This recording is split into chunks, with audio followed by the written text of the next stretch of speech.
था कि यूनिवर्सिटी में खुद ही पढ़ना होता है और सीधी बात है, खुद ही पढ़ना होता है। एक आध आपको मिल जाते हैं प्रोफेसर्स जो लाइक जैम।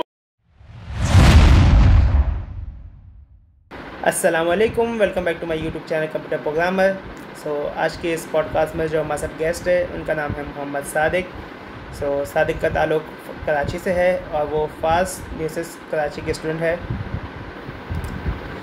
सादिक की जर्नी में थोड़ा सा ट्विस्ट है कि इन्होंने जो इंटर है वो बायोलॉजी से की है, लेकिन अब वो फास बेसिस कराची से बैचलर्स इन कंप्यूटर साइंस कर रहे हैं और ना सिर्फ डिग्री ले रहे हैं बल्कि इसके अलावा उनकी जो GPA भी है वो 3.5 प्लस है।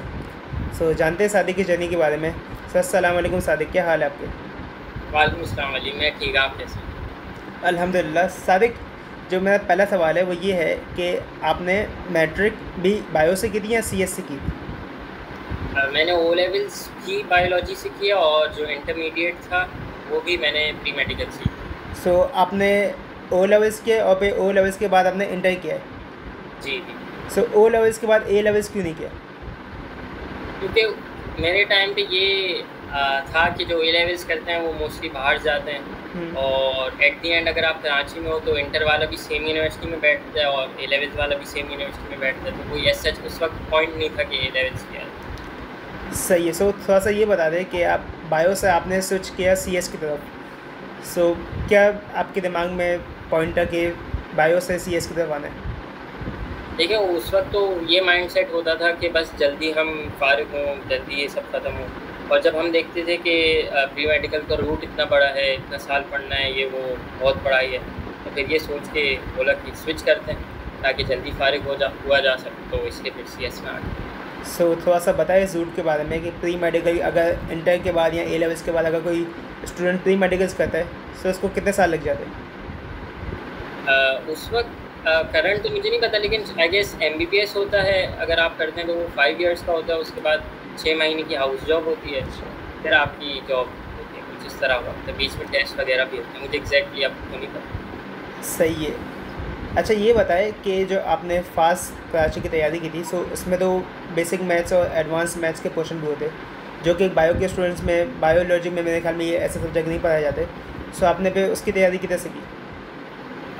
उस वक्त तो मैं बिल्कुल क्लूलेस था, तो जो मेरा सीनियर है हसन, वो ऑलरेडी फास्ट में पढ़ रहा था, तो उसने भी टेस्ट दिया था, तो मैं उससे हेल्प की थी। उसने मुझे 2 हफ्ते पढ़ाया था मैथ्स और एड मैथ्स। मुझे बहुत अच्छा समझ नहीं आता था, जाहिर सी बात है, बेस स्ट्रॉन्ग नहीं थी, लेकिन फिर भी कुछ करके मैंने बस पढ़ लिया था तो। अच्छा, और आपका एग्रीगेट कितना बना था? जो मेरा एडमिशन टेस्ट था वो तो बॉर्डर लाइन पे शायद मैं पास हुआ था, लेकिन ओवरऑल जो एग्रीगेट था वो अच्छा बन गया था, क्योंकि मेरी फर्स्ट ईयर की परसेंटेज 90 अबव थी। तो कोविड वाला दौर था, इस वजह से उसका बेनिफिट मिला। आपने इंटरमीडिएट किधर से की थी? मेरी कॉलेज थी NCR CET। सही है। अच्छा, थोड़ा सा ये बताएं कि आपका जो एंट्री टेस्ट हो गया, फिर इसके बाद आप फास्ट यूनिवर्सिटी आ गए। फास्ट क्यों आया आपने कोई और यूनिवर्सिटी क्यों नहीं गए? एडमिशन के टाइम पे जब मेरा फाइनल होगा कि CS करना है, तो यूनिवर्सिटीज़ देख रहा था, लेकिन पता चला कि प्री मेडिकल वालों को अच्छी यूनिवर्सिटी ज़्यादा केटर करती हैं, जैसे IB हो गई, हबीब हो गई, ये सब प्री मेडिकल वालों को लेते ही। उस वक्त तो ये था, तो बचती फास्ट ही प्राइवेट में जो अच्छी भी हो, तो उसके लिए फास्ट ही को चूज़ किया। सही है। और ये भी बताएं कि फास्ट की पॉलिसी क्या है मेडिकल स्टूडेंट्स के लिए? मेरे वक्त ये था कि आप अगर प्री मेडिकल बैकग्राउंड से हो तो आप एडमिशन ले सकते हो, और एडमिशन के 1 ईयर के अंडर आप मैथ्स का पेपर क्लियर कर दो, चाहे वो इंटर से हो A लेवल से हो। लेकिन अब ये हो गया कि अब आपको प्री मेडिकल से आप भले हो, लेकिन आपको पहले से पेपर क्लियर करके आना होगा, तो ये एक बात है। ओके, फिर आपका एडमिशन हो गया। और फिर अब ये बताएं कि फास्ट में आने से पहले है ना, आपने कुछ अपने दिमाग में कुछ एक्सपेक्टेशन रखूँगी, कुछ अपने सीनियर से पूछा होगा। एक्सपेक्टेशन वर्सेस रियलिटी बताएं कि आपने फास्ट आने से पहले क्या एक्सपेक्टेशन थी और फर्स्ट सेमेस्टर में क्या रियलिटी आपने फेस की? अच्छा, उस वक्त तो एक्सपेक्टेशंस ये थी कि बहुत दूर है, थक जाएंगे, लग रहा है, पढ़ाई टफ है, तो ये सब है। लेकिन वही बात है कि आदत हो जाती है। और एक एक्सपेक्टेशन ये भी सुनी थी कि फास्ट वालों की जॉब लगती है। अब ये किस हद तक सही है, ये एंड में जाके पता चलेगा इंशाल्लाह। चलिए, इंशाल्लाह आपको बहुत जल्दी जॉब मिल जाएगी।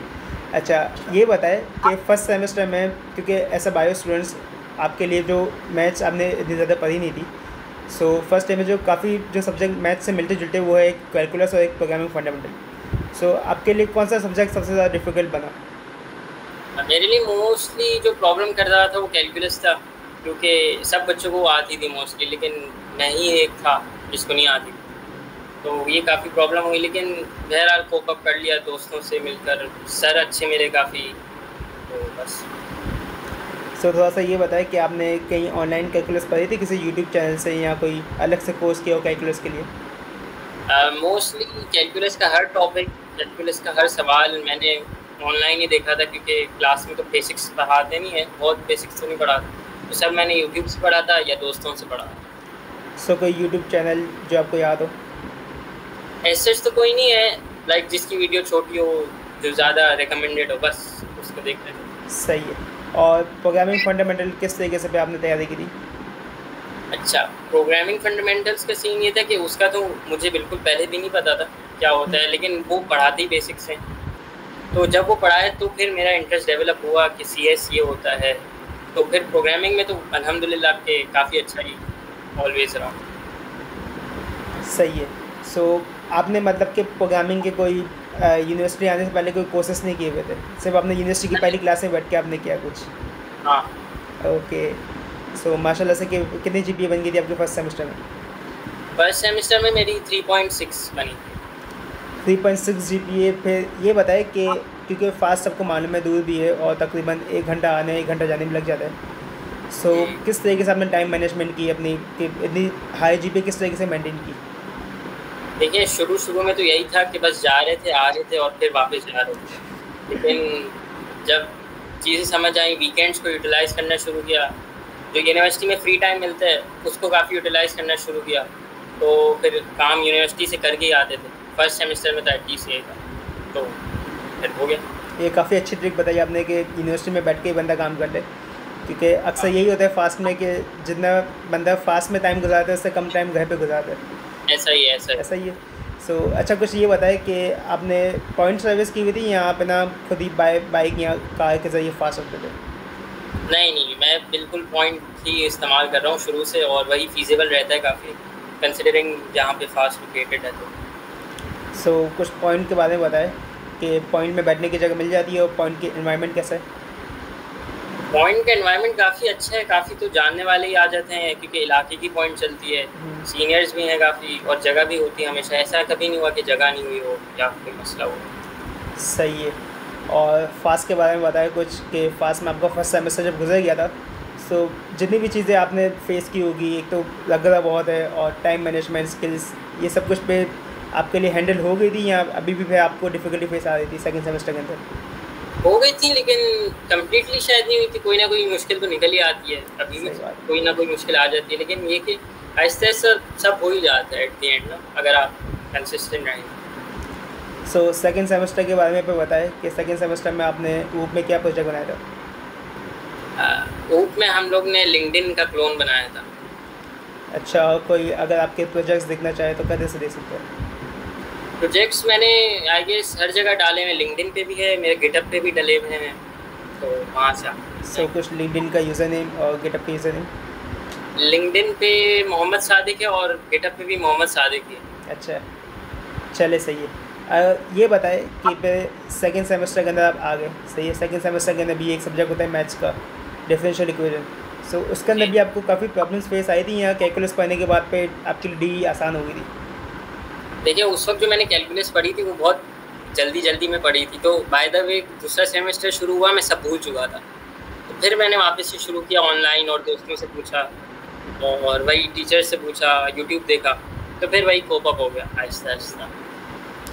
सही है। अच्छा, इनिशियली शुरू में ना मैंने आपसे सवाल पूछा था कि A लेवल्स आपने क्यों नहीं की, इंटर करी। सो सेकंड सेमेस्टर तक अपना एक एक्सपीरियंस बता दें कि आपको A लेवल्स के स्टूडेंट्स जो आपके साथ आए थे और एक इंटर्स के बैच से स्टूडेंट आए थे, सो आपको उनके दरमियान पढ़ाई में क्या कोई फ़र्क दिखा आपको अलग से?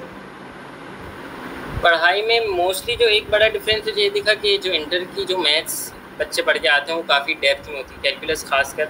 मेरे सारे जो दोस्त हैं वो इंटर की काफ़ी 90 अबव वाले हैं सब, तो उनकी मैथ्स और कैलकुलस बहुत स्ट्रॉन्ग है कंपेयर टू ए लेवल्स में काफ़ी बेसिक हद तक पढ़ाया जाता है, तो उनको भी काफ़ी डिफ़िकल्टीज फेस कर रहे थे वो। बाकी ये कि लर्निंग स्टाइल भी एक अलग होता है, रट्टा और समझने वाला, लेकिन फास्ट सीधा कर देता है आपको, आप जैसे। अच्छा, और ये बताएं कि क्योंकि फास्ट में आके हमने सुना है कि है ना, आपको सिर्फ पढ़ाई करनी पड़ती है, आपको बिल्कुल टाइम नहीं होता सोशल मीडिया यूज़ करने के लिए। सही है। सो इस आपकी ज़िंदगी में ये कितना इफेक्ट पड़ा इससे? कंपेयर टू अगर आप करें कॉलेज, तो जाहिर सी बात है बहुत फ़र्क है। कॉलेज में तो घंटों हम यही कर रहे होते थे, लेकिन इनकी यूनिवर्सिटी में आके फ़र्क हुआ है। लेकिन ऐसा भी नहीं हुआ कि आप कुछ नहीं कर सकते। मैं खुद फुटसल खेलता हूँ, सोशल मीडिया यूज़ करता हूँ, घर में बैठता हूँ, घर में टाइम देता हूँ, और भी चीज़ों का टाइम निकल जाता है। सो तकरीबन आप बता सकते हैं कि सेमेस्टर के दौरान आप कितने घंटे पढ़ते दिन में? देखिए, ऐसे ऐसे दिन भी गुजरे हैं जिस दिन हम कुछ भी नहीं पढ़ा, और ऐसा भी दिन गुजरा कि बस सिर्फ पढ़ाई है। तो ये डिपेंड करता है कि असाइनमेंट्स कितने लाइंड अप हुए हैं, पेपर्स हैं, पढ़ा है नहीं पढ़ा, ये सब। सो फास्ट के अंदर बेसिकली जस्ट लाइक इंटर के अंदर ऐसा नहीं होता था कि असाइनमेंट्स मिलते हैं, क्विजेस मिलते हैं, आपके पास अच्छा खासा टाइम होता था अपने खुद के पढ़ने के लिए। लेकिन फास्ट के अंदर अक्सर ये होता है कि आप असाइनमेंट्स और क्विजेस में इतने बिजी हो जाते हो कि आपको मिड टर्म के या फाइनल की तैयारी में टाइम नहीं मिलता। सो कुछ टाइम मैनेजमेंट की स्किल्स के बारे में बता, आपने किस तरीके से टाइम मैनेज किया पढ़ाई के लिए और एक्स्ट्रा करिकुलर एक्टिविटीज़ के लिए? अच्छा, इसका ये एक अच्छी बात है फास्ट की जो है कि जो क्विज़ और असाइनमेंट होते हैं ना, अगर आप वही खुद कर लो बगैर चीटिंग किए या इधर उधर से देखे, तो मोस्टली आपके पेपर की तैयारी हो जाती है। फिर आपको अलग से कुछ करना नहीं पड़ता, सिर्फ रिवीजन करना होता है। तो मैं यही कोशिश करता हूँ कि खुद से एटलीस्ट ये कर लूँ, क्विज़ की तैयारी कर लूँ, तो फिर मिड का अलग से नहीं पढ़ना पड़ता। सही है। अच्छा, थोड़ा सा ये बताएं कि अगर कोई स्टूडेंट अभी है ना जिसने सेकंड सेमेस्टर पास किया, सही है, और अभी उसके समर ब्रेक्स चल रहे, सो उसमें वो ऐसी क्या स्किल्स ले जो उसको थर्ड सेमेस्टर में ना फ़ायदा दे? देखिए, जो यूनिवर्सिटी के कोर्सेज़ हैं वो तो यूनिवर्सिटी पढ़ा ही देगी कुछ ना कुछ करके। अब जो सीनियर से हमने भी यही सुना है, जनरल ये है कि फर्स्ट सेमेस्टर की जो ब्रेक्स है आप वो एंजॉय करो, सेकंड में कुछ सीखो, थर्ड के एंड में इंटर्नशिप करो, फोर्थ में जॉब। अब ये सबका अलग अलग होता है। मैंने खुद देखा है जो फ्रेशीज़ इंटर्नशिप कर रहे हैं, और खुद देखा है जो फाइनल ईयर वाले भी जॉब नहीं करते, थर्ड ईयर वालों को इंटर्नशिप नहीं मिलती। तो ये सबका केस अलग होता है। बेटर ही कि जहाँ आपका इंटरेस्ट हो वो आप स्किल सीख लो, तो शायद यही बेहतर रहेगा। सो आपने क्या किया था अपने समर ब्रेक में? फर्स्ट ईयर का जो समर था उसमें मुझे तो इंटर के पेपर देने थे, तो मेरा काफ़ी टाइम उसमें चला गया, उसकी प्रिपरेशन और उस समय उसकी जो टेंशन थी। उसके बाद मैंने डेटा स्ट्रक्चर्स एंड एल्गोरिथम्स में काफ़ी इंटरेस्ट था, तो वो मैंने देखना शुरू किया था यूट्यूब से। सो कोई चैनल जहाँ से आप बता सके कि ये चैनल बहुत अच्छा है डेटा स्ट्रक्चर्स के लिए? मैंने एक ही मोस्टली फॉलो किया था, वो था code help by love Babbar. वो मुझे काफ़ी अच्छा लगा डेटा स्ट्रक्चर्स। सही है। और ये बताएं क्या आपकी डीन लिस्ट कौन कौन से सेमेस्टर में आई थी?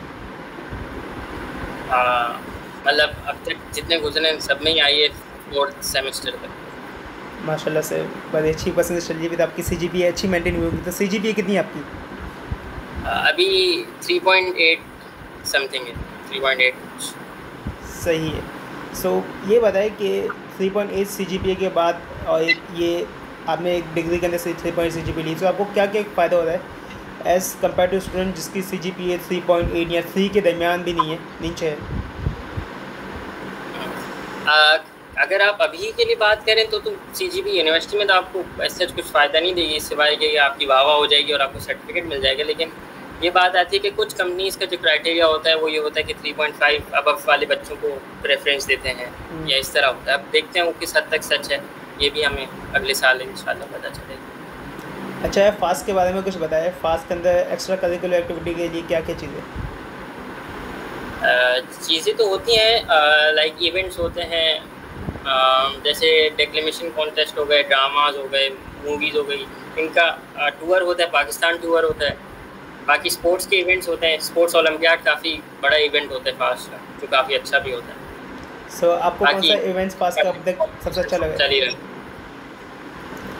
अच्छा, मुझे ये बताएं कि आपको फास्ट का अभी तक कौन सा सबसे अच्छा इवेंट लगा?